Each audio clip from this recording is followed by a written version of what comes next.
Alors, bienvenue. Nous avons un sujet super difficile ce matin. Difficile à entendre, mais qu'il nous faut comprendre pour que nous puissions avoir une bonne base biblique. On parle de la chute, non pas de la ville, mais plutôt de la chute de la race humaine. Genèse, chapitre 3. Nous avons déjà parlé de Genèse, chapitre 1, chapitre 2, les générations. Le début de tout. Maintenant, nous arrivons au chapitre 3e et nous allons parler de la dégénération. Et lorsque nous allons arriver au chapitre 12 de Genèse, nous allons voir la régénération. Alors, je veux que vous sachiez que dans Genèse chapitre 3, les versets que nous allons utiliser ce matin, verset 1er jusqu'au verset 21, eh bien, j'ai travaillé très fort pour une allitération de notre sujet pour ce matin. Nous allons parler de la tentation d'Ève, de la transgression d'Adam et Ève, de la terreur de nos premiers parents, de l'appel touchant de Dieu, de la tragédie de la race humaine et de la transition d'Adam et Ève d'une vie au paradis terrestre à une vie sous la malédiction. C'est plus facile de s'en rappeler lorsqu'il y a une allitération, alors vous avez tous des T. Tentation, transgression, terreur, le toucher de Dieu, tragédie et la transition. Alors maintenant que nous arrivons dans nos études sur la Genèse à la plus grande vallée de la création. Ce chapitre de la Genèse affecta toute la race humaine. La chute de l'homme est le point pivotant de la Genèse, ainsi que l'histoire du monde. Je vous invite donc de tourner avec moi dans Genèse chapitre 3e et au début, j'aimerais lire verset 1er jusqu'au verset 5. Le serpent était le plus rusé de tous les animaux des champs que l'Éternel Dieu avait fait. Il dit à la femme, « Dieu a-t-il réellement dit, « Vous ne mangerez pas de tous les arbres du jardin? » La femme répondit au serpent, « Nous mangeons du fruit des arbres du jardin, mais quant au fruit de l'arbre qui est au milieu du jardin, Dieu a dit, « Vous n'en mangerez point, et vous n'y toucherez point, de peur que vous ne mouriez. » Alors le serpent dit à la femme, « Vous ne mourrez point, mais Dieu sait que le jour où vous en mangerez, vos yeux s'ouvriront et que vous serez comme les dieux, connaissant le bien et le mal. » Alors, dans ce texte ici, nous avons la tentation d'Ève. Les traits du tentateur, c'est à nous de les reconnaître. Comment est-ce que le malin travaille? Et il y a beaucoup d'expérience, beaucoup plus d'expérience que vous et moi, parce que ça fait plus de 6000 ans qu'il existe, du moins, sur Terre. Et à cause de ça, eh bien, il y a l'expérience que nous n'avons pas, mais ces trucs ne changent pas. Il était envahissant, il était quand même sage dans sa procédure, mais il était également subtil. Il appartenait à la catégorie des bêtes des champs. Il était un maître du déguisement. N'oublions jamais ceci. Dès le début, Satan était le maître du déguisement. Puis, qu'est-ce qui est...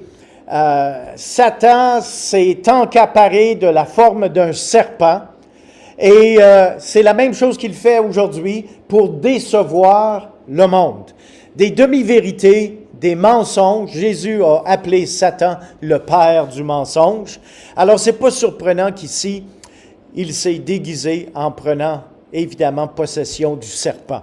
Son talent, eh bien, il s'en est pris à la femme, ce que la Bible appelle dans 1 Pierre 3,7 le sexe plus faible.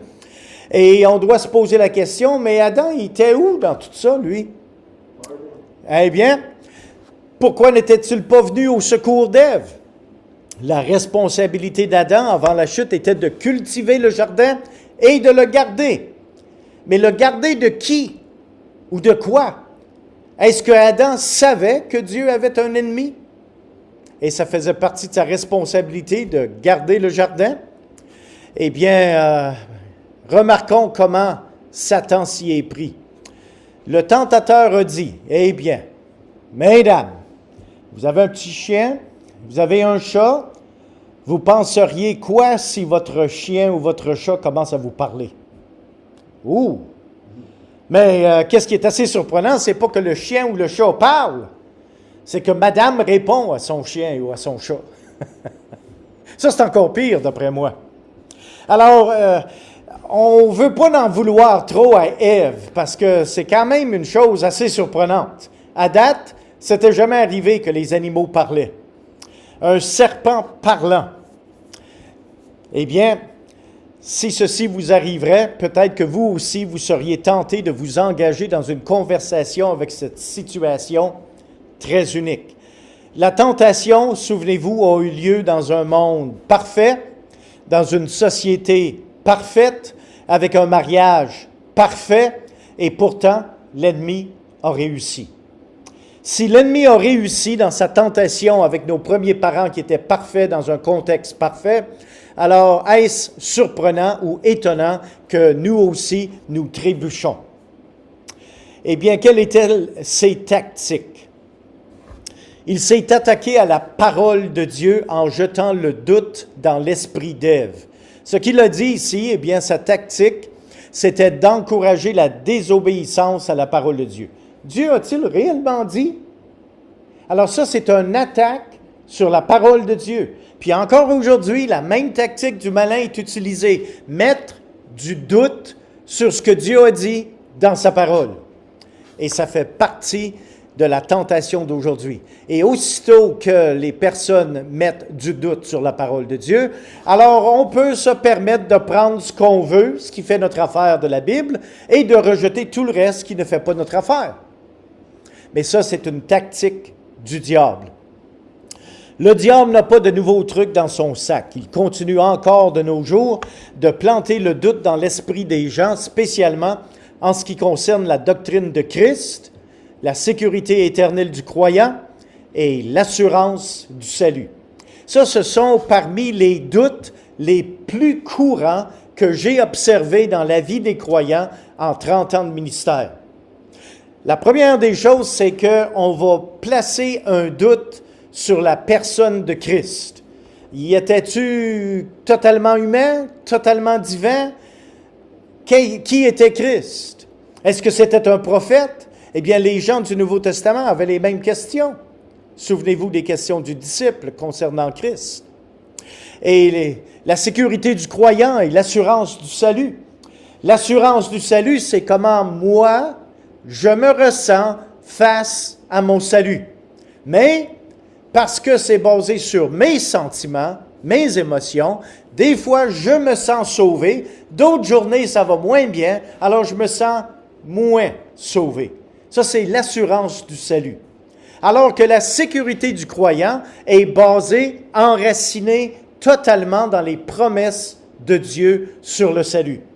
Alors, c'est important pour moi d'amener mon assurance du salut à être enraciné dans la sécurité du croyant parce que mes émotions en tant qu'être humain, c'est un peu comme un yo-yo. Ça monte, ça descend, dépendamment des difficultés de la journée ou des tentations ou les fois que peut-être j'ai cédé à la tentation. Là, je pourrais me sentir moins sauvé.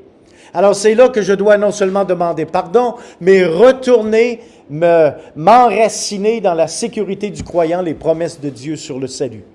N'oubliez jamais, et ça c'est quelque chose que j'ai inventé, mais qui est vrai, une goutte de doute peut détruire des tonnes de conviction. Et c'est un fait.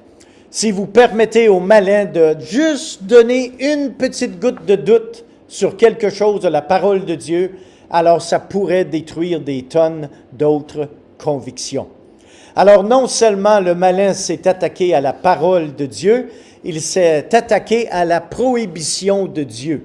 Vous vous rappelez que Dieu avait dit, vous pouvez manger de tous les arbres, mais celui-là qui est là, en plein milieu, vous n'en mangez pas. Alors il y avait une prohibition. Et Satan a minimisé la prohibition de Dieu. Satan a dit à Ève qu'en mangeant de l'arbre, il deviendrait comme Dieu. Ah, Dieu t'a pas tout dit. Dieu t'a pas tout dit la vérité. Comme si Dieu pouvait être abaissé au niveau humain, ou comme si l'être humain pouvait être élevé au niveau de Dieu. Ceci est intéressant car Satan avait essayé de s'élever au-dessus de Dieu et il avait misérablement échoué. Maintenant, il était en train d'encourager Adam et Ève, spécifiquement Ève ici, à s'élever parce qu'elle aurait devenu comme Dieu. Toutes les fausses religions d'aujourd'hui sont basées sur ce système diabolique qui cherche à abaisser Dieu au niveau des hommes ou à élever l'homme au niveau divin. Examinez n'importe quel système religieux aujourd'hui, c'est une ou l'autre. L'homme qui devient avec des capacités divines ou Dieu est trop haut, alors on leur descend d'une coche à notre niveau. C'est ça le système religieux de nos jours. Alors il s'est attaqué à la parole de Dieu, il s'est attaqué à la prohibition de Dieu et ici il s'est également attaqué à la personne de Dieu en minimisant sa justice. Au verset 3. Satan a dit à Ève qu'elle ne serait pas punie. Dieu avait dit, le jour où tu en mangeras, tu mourras.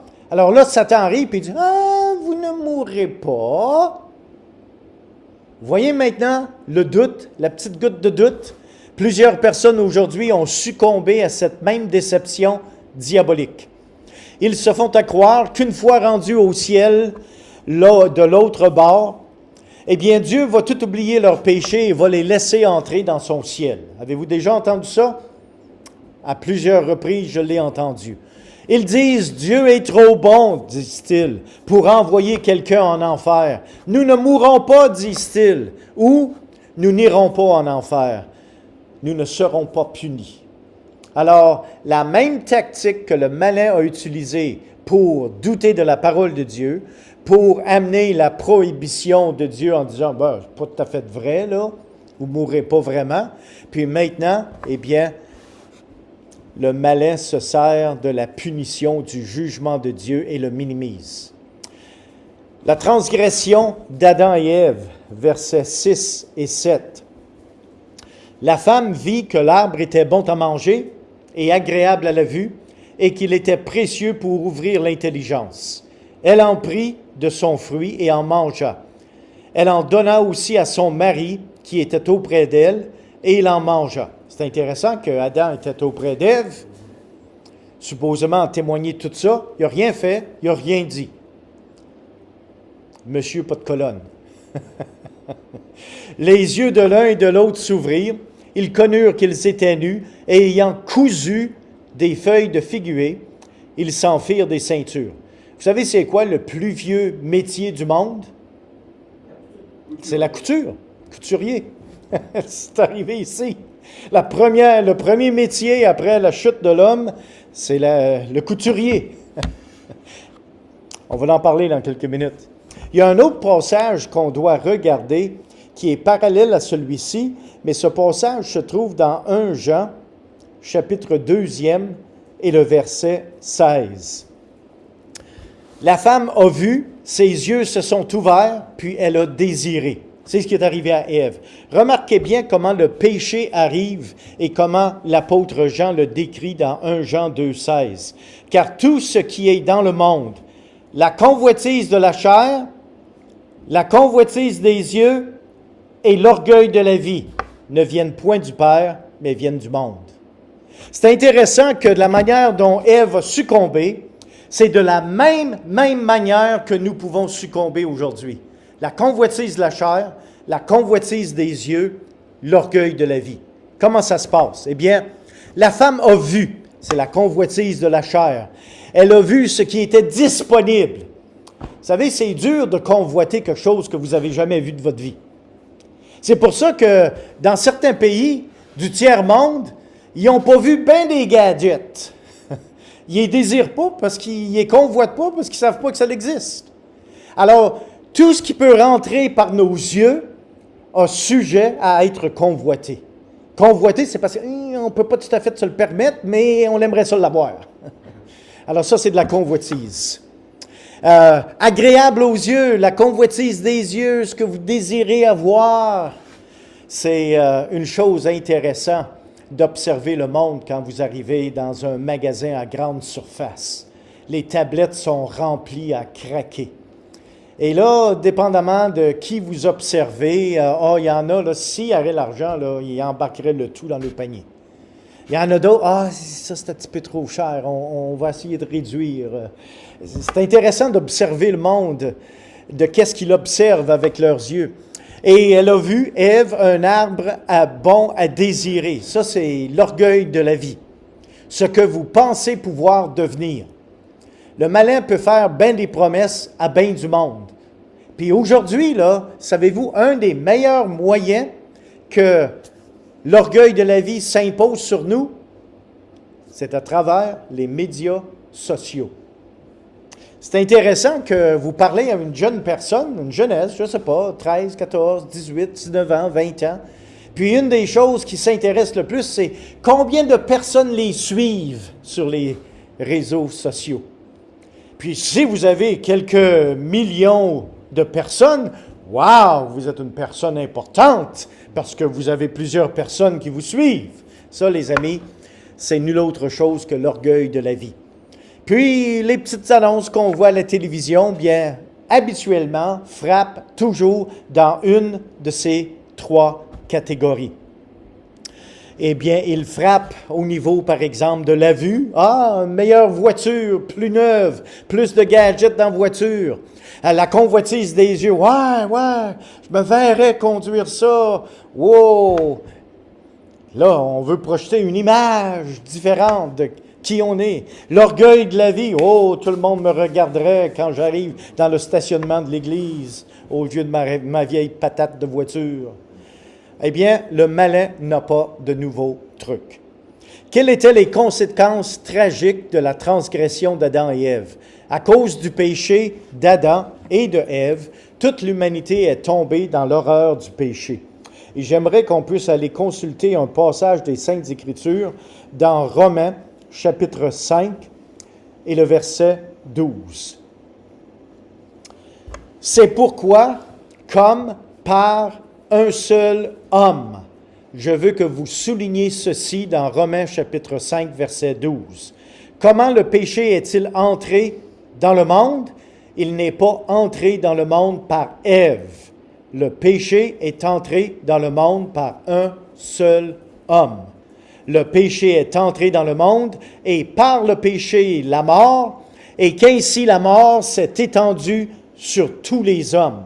Maintenant, descendez avec moi au verset 15. Mais il n'en est pas du don gratuit comme de l'offense, car si par l'offense d'un seul, il en est beaucoup qui sont morts, à plus forte raison, la grâce de Dieu et le don de la grâce venant d'un seul homme, Jésus-Christ, ont-ils été abondamment répandus sur beaucoup. Alors, le Nouveau Testament, et du point de vue divin, Adam a été considéré la tête fédérale, celui qui a été tenu responsable devant Dieu pour avoir amené le péché dans le monde. Et ça, c'est très important parce que ça l'affecterait la naissance de Christ par la Vierge Marie. C'est pour cette raison que Jésus a été conçu du Saint-Esprit. Parce que la nature pécheresse qui est transférée d'une génération à l'autre n'est pas transférée par la femme, elle est transférée par l'homme. Parce que c'est l'homme qui a été tenu responsable du péché. C'est pour ça que Jésus-Christ ne pouvait pas être conçu d'un homme. Et ça, c'est important pour nous à comprendre. Oui, la femme a cédé à la tentation parce qu'elle a été, la Bible nous dit, séduite. Mais lui, l'homme, Adam, a péché volontairement, sachant exactement le fait qu'il était en train de pécher. Adam est devenu le chef fédéral de tous les pécheurs. Ève a succombé d'abord à la tentation, mais c'est Adam qui a été tenu responsable d'avoir plongé la race humaine dans le péché.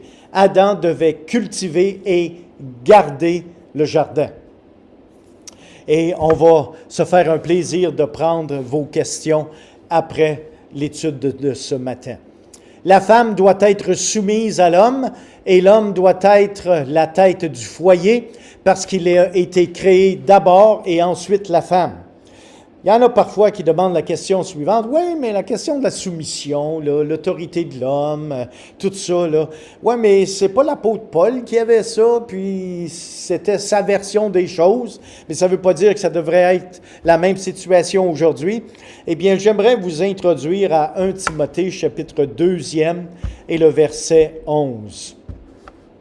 Dans ce texte, nous lisons que la femme écoute l'instruction en silence avec une entière soumission. Je ne permets pas à la femme d'enseigner ni de prendre de l'autorité sur l'homme, mais elle doit demeurer dans le silence. Puis maintenant, le verset 30 nous donne la raison biblique pour ceci, car Adam a été formé le premier, Ève ensuite. Et ce n'est pas Adam qui a été séduit, c'est la femme qui, séduite, s'est rendue coupable de la transgression. Eh bien, Adam a été tenu coupable de la tête fédérale de tous les pécheurs.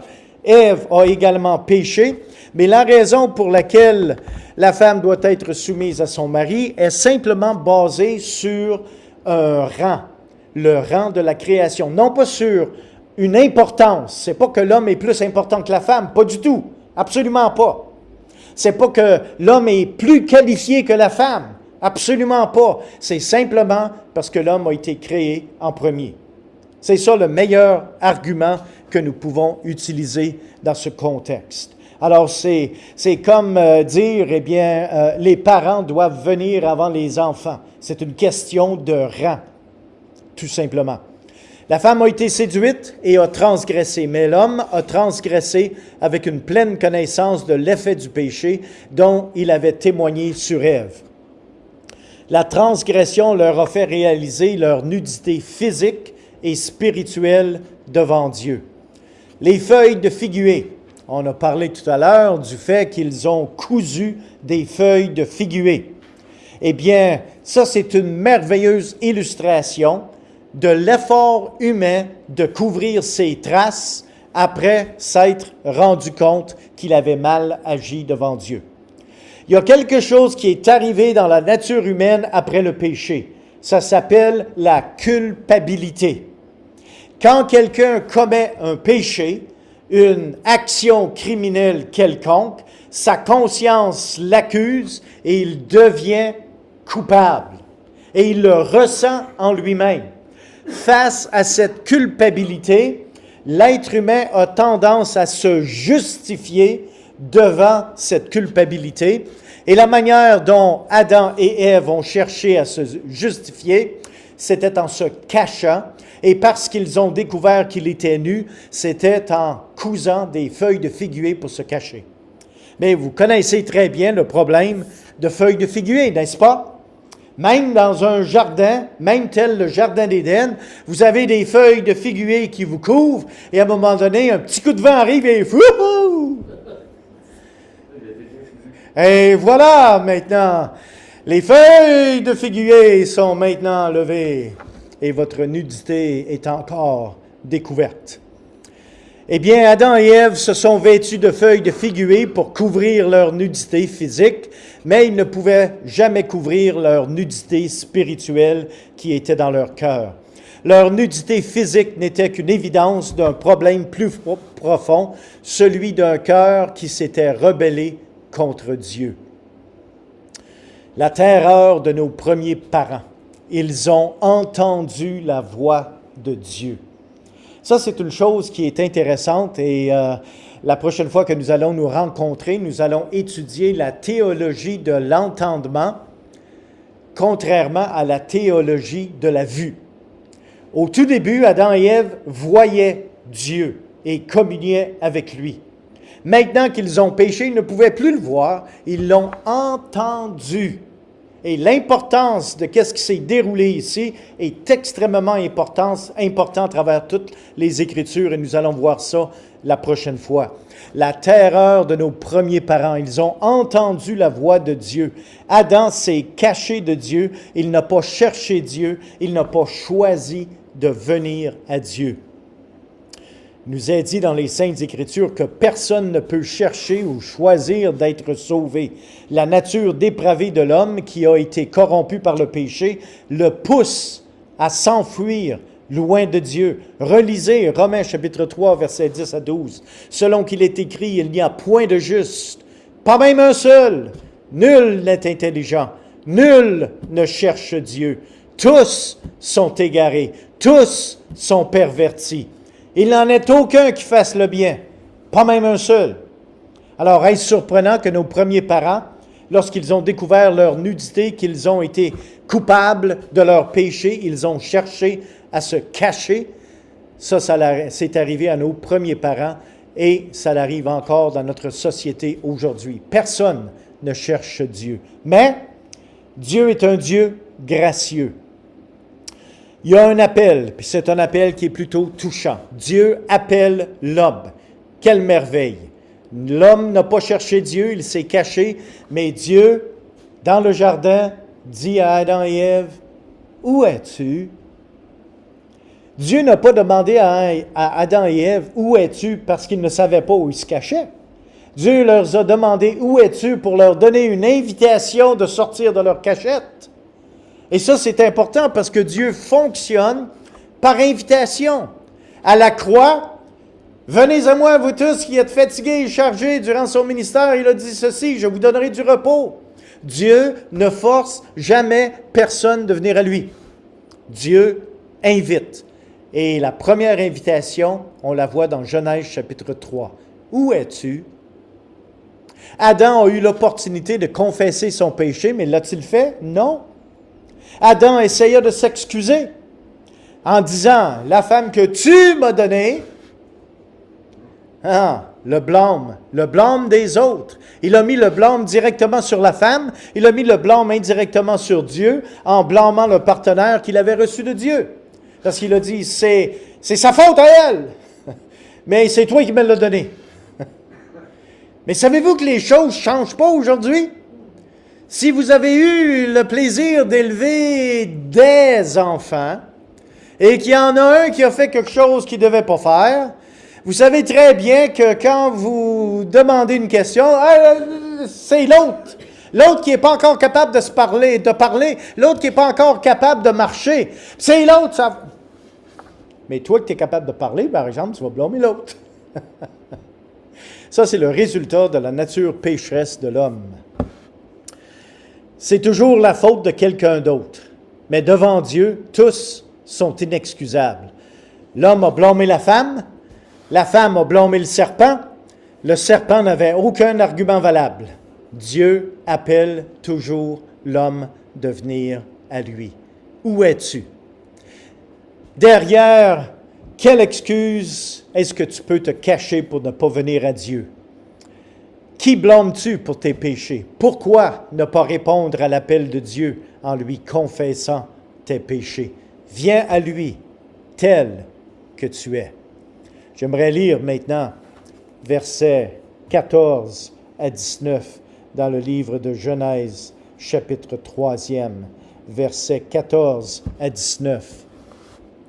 L'Éternel Dieu dit au serpent, « Puisque tu as fait cela, tu seras maudit entre tout le bétail, entre tous les animaux des champs. Tu marcheras sur ton ventre, tu mangeras de la poussière tous les jours de ta vie. » Au verset 15, « Je mettrai inimitié entre toi et la femme, entre ta postérité et sa postérité.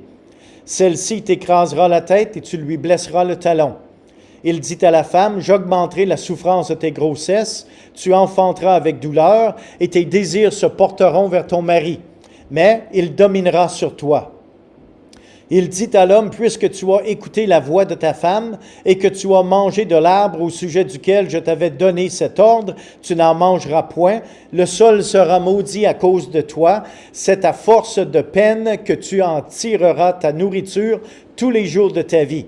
Il te produira des épines et des ronces, et tu mangeras de l'herbe des champs. C'est à la sueur de ton visage que tu mangeras du pain, jusqu'à ce que tu retournes dans la poussière dont tu as été pris. Car tu es poussière, et tu retourneras dans la poussière. » Ici, nous entrons maintenant dans le jugement, dans la malédiction de Dieu concernant le péché. La malédiction sur Satan, le serpent, la malédiction sur la femme, Ève, la malédiction sur Adam, qui a été créé par Dieu. L'observation que nous faisons ici concernant la malédiction de Dieu sur le serpent, c'est que Dieu n'a posé aucune question au serpent. Et ça, c'est quand même intéressant. Il a placé une inimitié entre la postérité du serpent et la postérité de la femme. Ça, là, c'est super, super important. Parce que la Bible nous parle à plusieurs reprises de la postérité de l'homme. Mais jamais, excepté ici, elle nous parle de la postérité de la femme. C'est ce qu'on appelle, au point de vue théologique, un proto-évangélium. Ça, c'est l'Évangile avant que l'Évangile arrive. Dieu est en train de faire une promesse d'un Rédempteur en parlant de la progéniture de la femme. Et ici, en parlant du serpent, il place une inimitié entre la postérité de Satan, l'Antichrist, et la postérité de la femme qui est Christ. Il dit que le serpent, la tête du serpent à la croix sera écrasée. Et c'est là que Christ a eu la victoire sur le serpent. Mais le serpent a blessé le talon du Christ et c'est là que Christ a dû être crucifié. Alors, c'est le message du proto-évangélium que nous avons ici dans Genèse chapitre 3, verset 15. La malédiction de Dieu sur la femme. Eh bien, Dieu a dit, « J'augmenterai la souffrance de tes grossesses, tu enfanteras avec douleur, et tes désirs se porteront vers ton mari, mais il dominera sur toi. » Alors, il y avait 4 malédictions spécifiques sur la femme. Une, c'était les douleurs de la grossesse. 2, étaient les douleurs augmentées de l'enfantement. 3e, c'était un désir qui se portera vers ton mari. On va regarder à ça. Et le 4e, c'est que le mari dominera sur toi. Alors, 4 aspects de malédiction sur la femme. Ici, il nous faut comprendre qu'il s'agit d'une question de relation. Je vous explique. Le serpent avait été tiré des animaux des champs. Alors, il a été condamné par Dieu dans la malédiction de ramper sur son ventre. C'est-à-dire qu'il aurait eu lieu de croire que Satan aurait déjà marché sur des pattes. Il a perdu ses pattes. Mais le serpent ayant été tiré des animaux des champs, il a reçu sa condamnation parmi les animaux des champs. La femme, elle, a été tirée de l'homme, une côte. Alors, qu'est-ce qui a été maudit dans la malédiction? C'est sa relation avec son mari, en tant que mari et femme. Alors que Adam, lui, a été tiré de la terre, et ce qui a été maudit dans la malédiction, c'était sa relation avec la terre. Alors chacun a été maudit en relation d'où il avait été pris. Le serpent a été pris des animaux des champs, Ève a été pris d'Adam, Adam a été pris du sol. Alors là, vous voyez chacune le raisonnement de Dieu dans sa condamnation et ses malédictions. Souffrance dans les grossesses pour la femme, enfantement avec douleur et son désir envers son mari. C'est quoi le désir de la femme envers son mari? Ça, c'est important parce que certains ont dit « Ah! Mais la femme, elle va désirer, elle va avoir des désirs vers son mari. » Une femme qui a des douleurs de grossesse qui augmentent, qui a des douleurs d'enfantement qui sont pires, et maintenant qui va avoir des désirs sexuels envers son mari, ça c'est de la ballonnée qui sort du fin fond de l'enfer.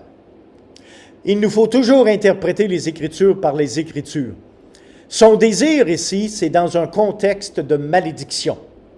Ça ne peut pas être quelque chose de positif. C'est quelque chose de négatif. La même chose pour la domination de l'homme sur la femme. la domination de l'homme sur la femme, c'est quelque chose de négatif, parce que c'est une punition, c'est une condamnation. Alors, quel est donc le désir de la femme? La question qui s'impose ici. Alors, nous pouvons regarder au contexte, parce qu'il y a ce mot « désir » et que nous voyons ici, et ce mot « dominer », nous l'avons une seule autre fois dans les Écritures, et c'est dans le chapitre suivant de Genèse, chapitre 4e, et le verset 7. La même sorte de construction hébraïque, la même sorte de situation, mais avec des personnages différents. Dans Genèse 3, on parle de la relation de la femme avec son mari, les désirs de la femme, et puis la domination de l'homme. Dans Genèse chapitre 4, on parle de la domination du péché sur Caïn, et que le péché désire avoir le pouvoir sur Caïn. Genèse chapitre 4, verset 7, « Certainement, si tu agis bien, tu relèveras ton visage. Si tu agis mal, le péché se couche à la porte et ses désirs se portent vers toi. » Alors là, le mot « désir », encore une fois, c'est dans un contexte négatif. Le désir du péché de pouvoir englober, contrôler Caïn. Ce même sorte de désir est la condamnation sur la femme. Son désir de vouloir usurper l'autorité de son mari. Et il est dit ici, ses désirs se portent vers toi, mais toi, domine sur lui. Prends tous les moyens possibles pour gagner. Alors, la même sorte de contexte dans deux chapitres différents, un dans Genèse 3, l'autre dans Genèse 4. Maintenant, nous comprenons que c'est la relation mari et femme qui est condamnée. La femme a la même sorte de désir envers son mari que le péché avait envers Caïn. Un désir de le posséder, un désir de le maîtriser. Ce désir dispute la place du mari à la tête du foyer, tout comme le Seigneur a dit à Caïn ce qu'il devait faire, c'est-à-dire maîtriser et dominer sur le péché. De même, le Seigneur a prédit que ce que le mari ferait dorénavant, il dominerait sa femme avec force si nécessaire. Ces paroles de Genèse 3 marquent le commencement de la bataille des sexes. À cause du résultat de la chute, l'homme ne domine plus sur sa femme avec amour, mais avec force. Il doit se battre pour être à la tête du foyer. Le péché a corrompu deux choses dans la relation de mariage, la soumission volontaire de la femme et la domination du mari avec amour. Le désir de la femme est de maîtriser son mari en usurpant son autorité, et l'homme domine sur sa femme par la violence. Ainsi, le règne de l'amour fondé dans le paradis terrestre est maintenant remplacé par la lutte, la tyrannie et la domination. Le désir de la femme n'est pas de plaire à son mari, mais est plutôt un désir d'être le chef du foyer.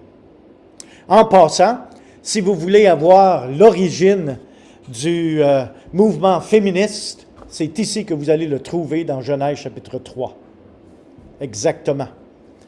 Et on voit cette bataille des sexes à travers l'histoire, non seulement dans Genèse 3, ou aujourd'hui dans notre société.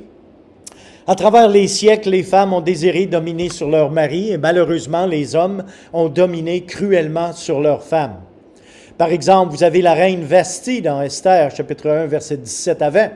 Vasti qui a refusé d'aller devant le roi, que sa raison soit légitime ou non, ça l'a déclenché un mouvement féministe. Et le roi a dit, et ses conseillers ont dit, si on fait rien pour Vasti, toutes les femmes dans le royaume vont se rebeller contre le mari. Alors ils l'ont clairée comme reine. C'est pas la première fois que le mouvement féministe fait éruption. Le meurtre des 14 jeunes femmes sur le campus universitaire polyclinique à Montréal le 5 décembre 1989. Un homme qui haïssait les femmes. Il a réussi à en tuer 14. Les statistiques du gouvernement du Canada rapportent qu'au Canada, là, pas dans le tiers-monde, pas dans les pays musulmans, mais au Canada, une femme sur 10 est agressée ou physiquement abusée par son partenaire. Ça, c'est la malédiction de Dieu sur la femme dans Genèse 3. Quelle est donc la solution à la bataille des sexes? Le mari et sa femme doivent être régénérés et tous les deux doivent vivre selon les principes bibliques de la soumission et de l'amour. N'oubliez pas une chose, ça prend deux choses très strictes pour réussir dans un mariage. Un, vous l'avez ici, ça prend la régénération. Les deux doivent croire en Dieu, mais ce n'est pas suffisant. Ce n'est pas parce que les deux sont chrétiens que le mariage va nécessairement réussir. Pourquoi? Parce que les deux doivent vivre selon les principes de la parole de Dieu. Voici comment ça devrait fonctionner. Je vous parle du triangle de l'amour. Oui, la Bible parle du triangle de l'amour. D'un côté, vous avez le mari. De l'autre côté, vous avez la femme. Tout en haut du triangle, vous avez Dieu. Si le mari, en toute sincérité de cœur, cherche dans sa relation avec son Dieu d'être un meilleur homme et d'aimer sa femme encore plus, et que la femme de son côté cherche à honorer son mari, eh bien, automatiquement, les deux se rapprochent l'un de l'autre. Mais qu'est-ce qui arrive, et malheureusement trop souvent, c'est qu'un cherche à honorer Dieu et l'autre cherche à s'éloigner de Dieu. Alors là, l'écart entre le mari et la femme devient de plus en plus grand, ce qui normalement commence par un divorce psychologique, là où chacun fait sa propre vie, mais il continue de demeurer sous le même foyer, mais que finalement, eh bien, c'est inévitable, le divorce doit venir. La malédiction de Dieu sur l'homme, la terre a été maudite à cause du péché d'Adam. Dieu a dit que la terre produirait des épines et des ronces et que c'est à la sueur de son front que l'homme gagnera son pain tous les jours de sa vie. Alors, comme j'ai expliqué tout à l'heure, l'homme a été tiré de la terre, alors c'est sa relation avec la terre qui a été condamnée. Le serpent avait été tiré des animaux des champs, sa relation avec les animaux des champs a été condamnée. La femme a été tirée de l'homme, alors c'est sa relation avec l'homme qui a été condamnée. Alors, comprenons ici la transition d'Adam et Ève d'une vie au paradis à une vie de malédiction. Maintenant, les choses vont changer. Les choses vont changer dans le mariage, les choses vont changer dans la culture du jardin.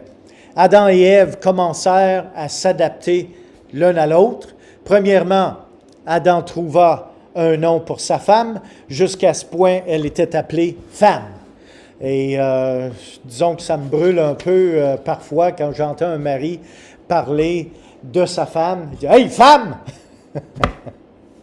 Il me semble qu'il y aurait peut-être moyen d'ajuster ça. Peut-être qu'on pourrait faire pour Adam et trouver un petit nom spécial comme chérie, par exemple, ou etc.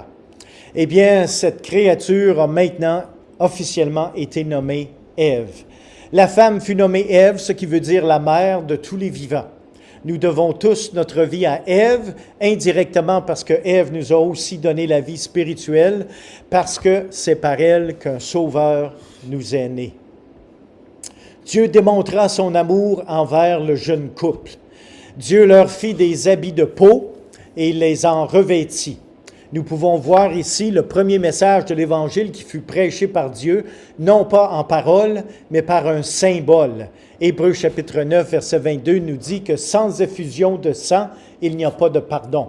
Ici, Dieu a tué des animaux dans le jardin qui avaient été dégénérés par le péché pour prendre la peau des animaux et couvrir la nudité d'Adam et Ève. Et c'est quelque chose qui est intéressant ici. Alors, en conclusion ce matin, nous pouvons au moins dire ceci. Nous sommes tous pécheurs parce que nous venons de la progéniture d'Adam. L'été dernier, au camp des îles, il y avait le camp de jeunes et je m'adonnais à être là. Alors, j'ai dit, je vais rester pour une portion. Et on expliquait, durant le temps d'étude, le péché d'Adam et Ève. Et après que cette information avait été donnée, eh bien, les jeunes retournaient dans leur cabine pour discuter avec les moniteurs. Et j'ai tout simplement suivi le groupe. Et dans la cabine, un jeune homme dit ouvertement, il dit, ben, c'est pas de ma faute si Adam et Ève ont péché. Pourquoi je devrais être tenu responsable de ça? Alors, j'attends pour une seconde ou deux, et vu qu'il n'y avait pas de réponse qui venait, j'ai demandé au jeune homme, j'ai dit, quelle couleur sont tes cheveux? Ben, il dit, brun. J'ai dit ensuite, quelle couleur sont tes yeux? Ben, brun. Et j'ai dit, pourquoi tu as choisi ces couleurs-là? Il dit, je ne les ai pas choisis, ça vient de mes parents.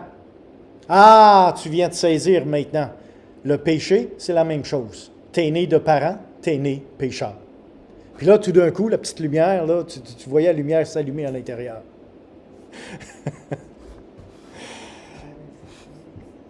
N'oublions pas que Dieu lance toujours son invitation. Qui que vous soyez, où que vous soyez, Dieu vous cherche. Et il pose la question, où es-tu? Où te caches-tu? Sors de ta cachette. Viens vers Dieu. La Bible nous dit dans Proverbe 15, « Les yeux de l'Éternel sont en tout lieu, observant les méchants et les bons. » 2 Chroniques 16, 9 nous dit, « Car l'Éternel étend ses regards sur toute la terre pour soutenir ceux dont le cœur est tout entier à lui. » Pensez à ça à un moment donné. Les yeux de l'Éternel, ses regards qui se promènent. Oh! T'es arrivé à une adresse à la chute. Peut-être c'est la vôtre. Oh non! C'est lundi. Ses yeux se promènent à Brownsburg. Il est peut-être arrivé à votre adresse. Les yeux de l'Éternel, il porte son regard sur toute la terre pour soutenir ceux dont le cœur est tout entier à lui.